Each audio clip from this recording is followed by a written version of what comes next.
Hello and welcome to our Hello America's What's Cooking live chat. We are joined today by Lourdes Bizzaro from Los Cabos in our series of live chats under the title Hello America's What's Cooking. This is happening every Thursday here on Facebook Live at 2 p.m. Eastern, and I would like to thank everybody who has joined us today watching this live, but also those who will be watching the recording. This is something we have come up with a few months ago just to give a little bit of a taste and flavor of what is happening within the membership of our American regions.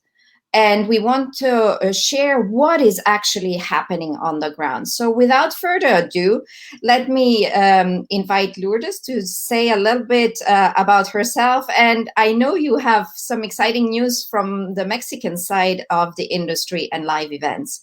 Welcome, Lourdes. Thank you, Sonia, for this time and for the opportunity to talk to you and the audience of ICA about what is happening in Los Cabos.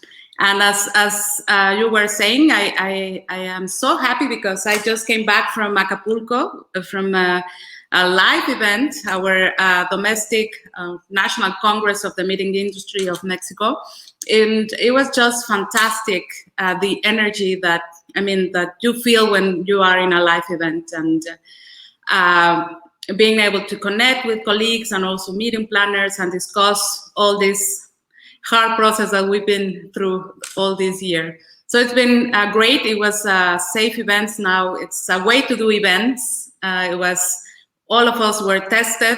It was over almost 320 attendees. So it was a large community, but it was fantastic. It turned out really good. And I'm here after a week, safe, healthy. So there's a way to do events, no? And that's such a great news, and there is light at the end of the tunnel. Thank you for sharing this with us, and I'm hoping that this is just one of many live in-person events to come. But you have also experienced in-person events in Los Cabos. Is that correct? Yeah, that's correct. Since we reopened the destination back in June last year, Los Cabos, we have been very, very fortunate because of the location of our city. It was very happy for us to continue, very, very easy for us to continue receiving some groups. Obviously, the first ones that came were smaller, around 50 to 70 rooms. But now at the beginning of this year, we even hosted a larger groups, 700 people events. All of them were tested after the event, and all of them were able to travel back home safely. So yeah, we've been very blessed to have a destination that has been working very diligently to have all the protocols in place from the airport to the hotel, the DMCs, the transportation, even the beaches, or the public beaches are working in these protocols to keep not only the travelers, but also the community that lives in Los Cabos safe. You know, Los Cabos is 100% tourist destination. There's no other industry. So we needed to work together very fast. So that's why we were able to be open and receive groups from abroad. And those were not only Mexican delegates, right? If I understand that correctly. Yeah, almost we have registered around over 500 events, live events that took place during this period of time, and 70% of them were from the US. So international events, and as you know, the US is requesting a negative antigen test to go back, and all of the attendees has been able to take the test very easily here in Los Cabos and then go back with a negative test. So there's a way. There's always a way to have live events in a safe way. So I'm encouraging everybody who's watching live to ask any questions if they have any. But could you share with us just a little bit who is involved locally within your stakeholders to actually make those live events happen in this safe way with the testing and you mentioned already from the airport onwards you have this whole process. So if you could share just a little bit about that, that would be great. Yeah, you know, Los Cabos is still a small town, so that helps a lot to have a very organized community. So we worked a lot with the Hotel Association and the DMC Association and the Transportation Association, Restaurant Association. So all of this association has helped us to communicate to all the rest of the community, the way to do the things.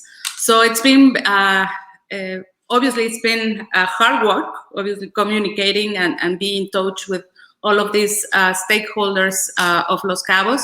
But as it is a very organized community and understands the importance of the tourism, because there's no other business here. So it was easy to like put the line, and all of them will are following those. And I'm not sure if you're still here. Are you still here? Yeah. Yes, you Yeah, are. yes. So when you said everybody is collaborating, do you also have health authorities involved, government support? Is that what's happening on the ground?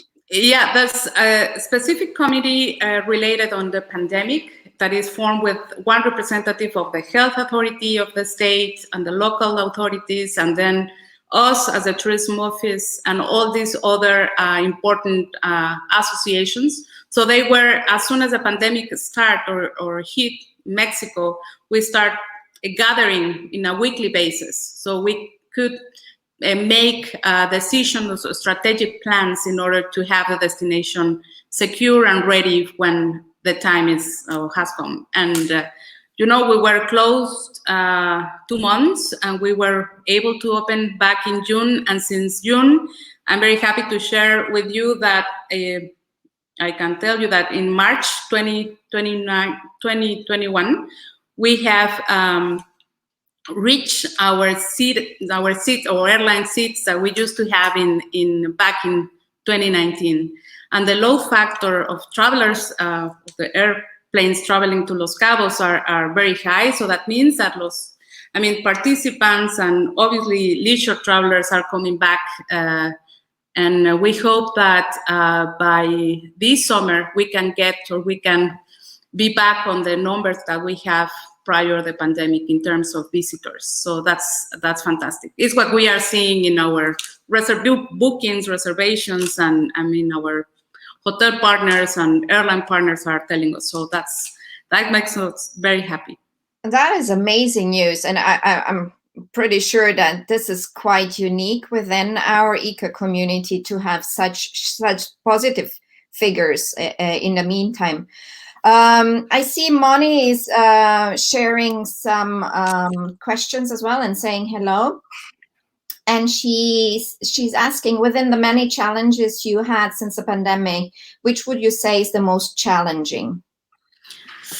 I would say people. When you have a community, a local community that relates on tourism so much, imagine to have everything closed. It was like a ghost town, and to have to try to keep those people with jobs, with alternative jobs. Because they have families. It was very. It was very stressful, and all these great hotel owners and entrepreneurs. They were very worried about the people, so they create a separate association that start preparing food for all these, a lot of people that had no jobs, so they can have at least food to eat. So it was a very organized situation to help obviously the community. It was very hard at the beginning, and I think it was the most challenging to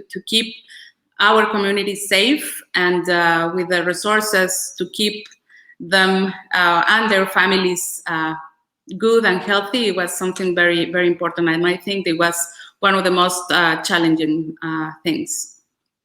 Thank you so much. And you're sharing such a story which talks about the importance of our members when it comes to community outreach. I'm sure your story is not the only one where our members have played such a crucial role, and everybody's super thankful for all of our members, and especially you as well in this case, for helping the people stay afloat in these difficult times. You mentioned really positive numbers. So obviously you must be working on some future bids as well already. What years are we talking about? You know, I'm still seeing a lot of uncertainty in terms of long-term events. I think that associations and planners are still a little bit hesitant to plan ahead, especially with all these restrictions that are different in so many places. No, right now we are working at 50% capacity, but it would depend to increase that number or go back to 40%. So it's a lot of uncertainty around when planning a future event. So what I'm seeing, or what we are seeing a lot, is short-term business, something that we didn't see before, especially from the international market. That, I mean, they usually plan like with a lot of time ahead. Right now it's a very short time.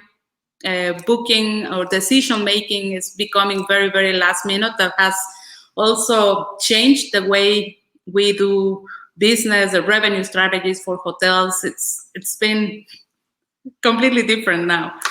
But what we are seeing now is 2022 and 2023 is I would say the longest period of time that we are seeing bids, or we are bidding. Unfortunately, long term, I'm not seeing happening at this point, or confirmation of event for years after 2023. And we have our dear friend Johannes saying it's really tough times, but we need to prepare for after. So what would be your tip to the ICA community, associations, as well as your destination peers, in terms of your experiences you've had so far? What would your tip be for them to prepare for once we are past the pandemic? Yeah, well, I mean, live events are very important, and we are seeing we're surrounded of virtual events, but there's no, comparison what organizing events since we reopened the destination. And I think for after the pandemic, the things will remain the same. You will need to take care of the protocols, and health is first. So you need to plan according the new way of living. That is probably being more aware of social distancing, open spaces. Here in Los Cabos, one of the advantages is our weather. It's fantastic weather, and that you can even have some sessions outdoor. And we have done some, and the clients are just very happy, because you are inside of you have been 1 year inside of your home, and then you are able to have a session right next on the beach with a wonderful view in an open air, so you can feel like more relaxed while you are listening to your speaker. So there's always a way to do events for the future, and I think that we are doing it right now. It's obviously taking care of all these protocols that are here to stay, and also think and put on the shoes of the attendees. No, after being so many days in a lockdown, to be able to have a session outdoors, or being creative, including some wellness activities and that kind of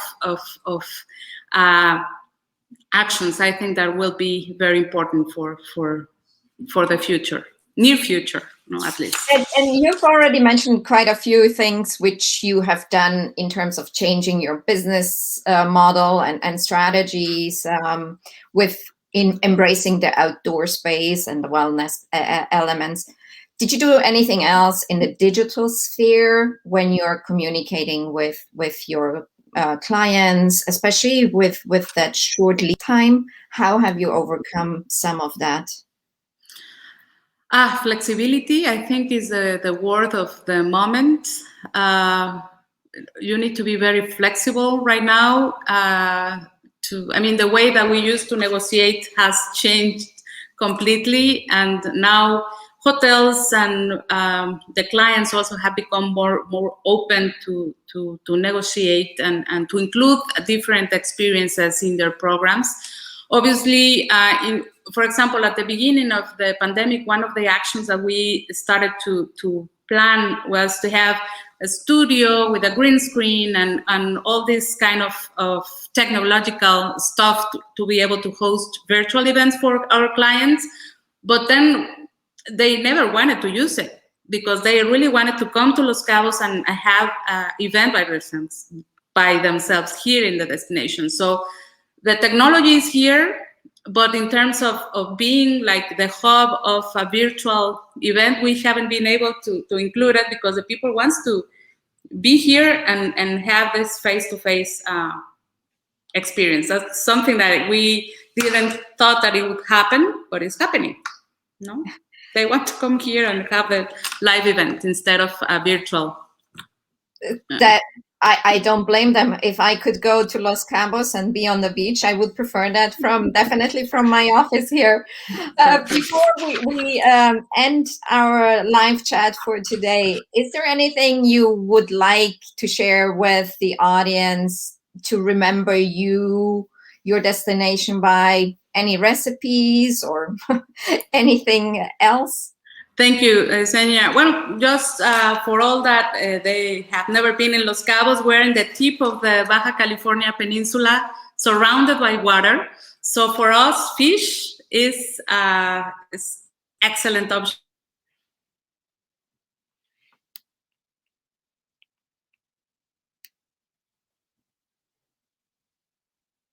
I'm not sure if we've lost Lourdes there with internet. There she is. I only heard lots of water and fish.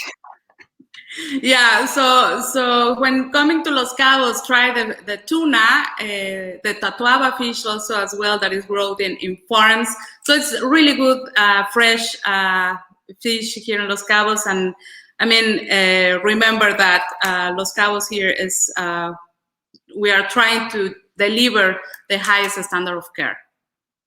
Perfect, excellent. And here Glenn is also saying, thank you for sharing your experience today with us. And I see he is already getting ready to hop on a plane to travel to Los Cabos as soon as we have a go ahead. Thank you, Lourdes, for sharing your experiences today with us. We are delighted that there is some light at the end of the tunnel. Your experience is showcasing live events are possible, and I'm hoping we will have many more of similar stories to share in the coming weeks and months. For anybody who wants to share their story, please feel free to get in touch with me. My email is xenia.p@ecaworld.org. Next week, we will be joined by Ligia Gonzalez from Guadalajara. So we are staying in Mexico. And thank you again all for joining. Thank you, Lourdes, for your lovely story, and look forward to seeing you in Los Cabos. Thank you, Xenia. Thank you to all. Bye-bye.